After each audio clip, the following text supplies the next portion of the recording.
let's spend some time admiring Nettie for a minute. So she dissected five different species of insects, and she was specifically looking at the cells within these insects that produced either sperm or eggs.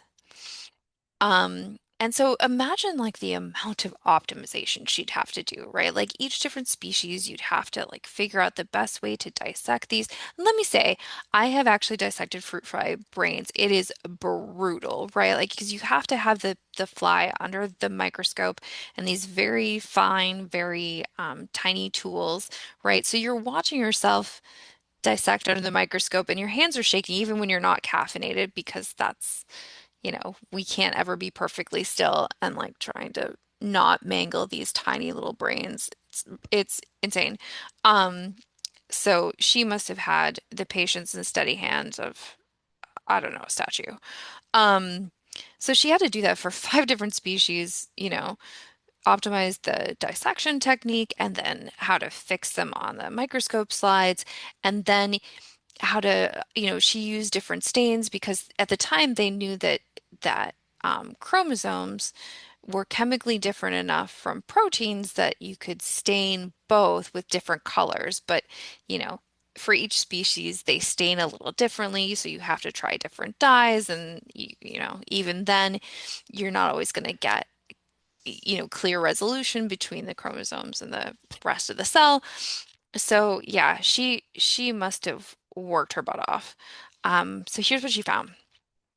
With the first species, the I think it's a kind of termite, um, she didn't really see that any of the chromosomes were of a different size, right? So I'm sure she was looking at hundreds of different cells in various, that were fixed to the slide in various states of division. But when a cell is getting ready to divide into two, um, they had known for a while that these chromosomes that stain with these special dyes um, will kind of line up and start migrating to opposite poles of the cell before the cell divides. Um, and there wasn't anything, like none of the chromosomes looked especially different from the other. So question mark on that. So she moved on to a different species, Cinopelmatus. I don't know. Um, and she noticed that there was one chromosome that seemed to migrate a little bit differently. And so when the cell split in two, it hasn't yet made sperm cells, like half of the cells would have this weirdo chromosome and the other half would have a full complement of totally normal chromosomes. Both would have the same number of these dots, although that's hard to see, right? Because, imagine the cells is like roughly spherical shaped, right? And if you've got two chromosomes that are same size, but you've managed to fix the cell at a wonky angle, it might look like that, right? So obviously this chromosome looks bigger than this one, even though they're actually the same size. So it's not easy to figure out. And again, she's working with like a regular light microscope. So these still were probably impossibly tiny. And she had to hand draw each one of these figures, and there were over 200. I mean, what a laborious task. But she did find that one of I think in this case it was like 23 chromosomes, or maybe this one was 20. Um, was different and that half the sperm cells had it and half did not.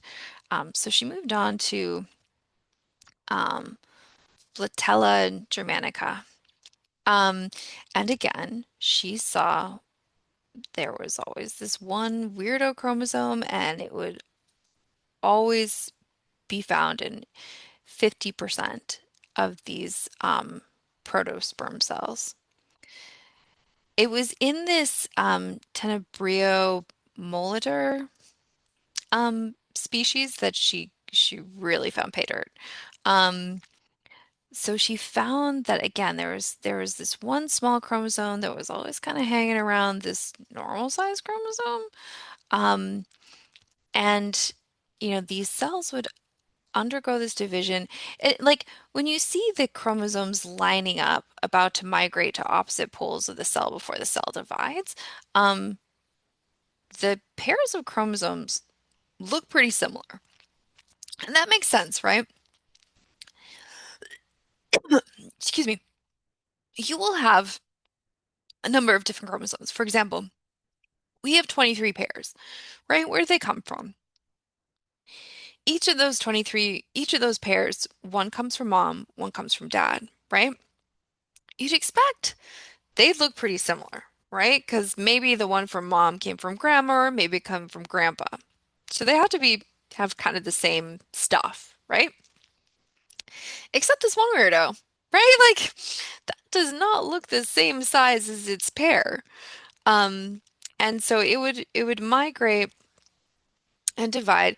And it turns out that each of these chromosomes on either side of the equator here is actually a double, right? It's actually already being duplicated and it's about to split off, so that sperm and egg cells will actually only have half the normal complement of chromosomes, which makes sense, right? You get half of your chromosomes from your mom, half from your dad.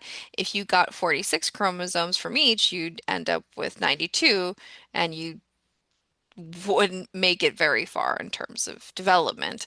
Um, so mom and dad's cells have to like split their chromosomes in half and give you, some from grandpa, some from grandma, but only half of the total complement, so you can get the other half from your other parent. Um, that is the very brief discussion of meiosis. So meiosis, one is where you've got your chromosomes, one each from mom, one each from dad. You duplicate them.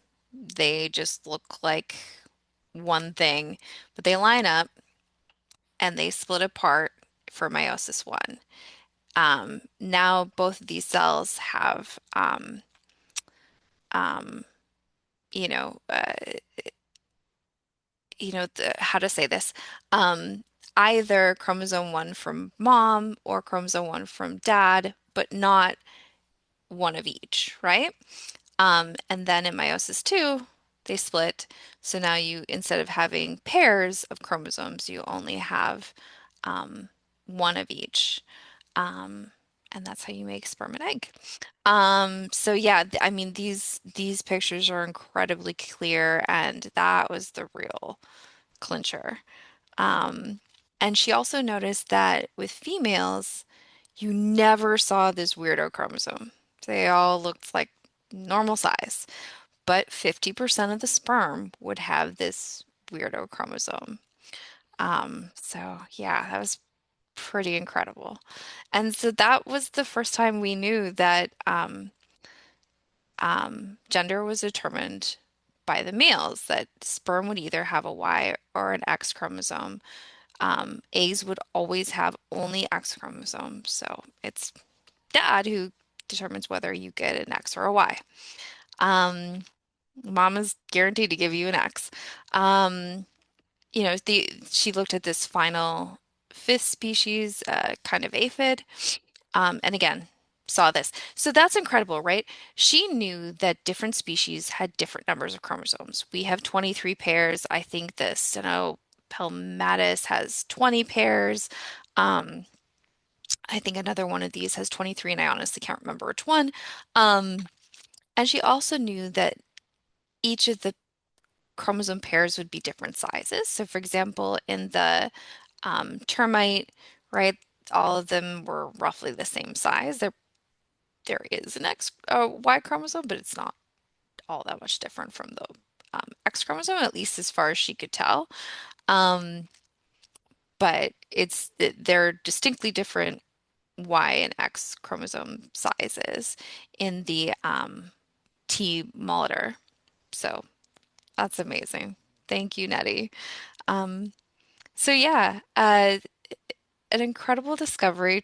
I just wanted to know how we figured out about sex-determined traits, and Nettie was the one who discovered it.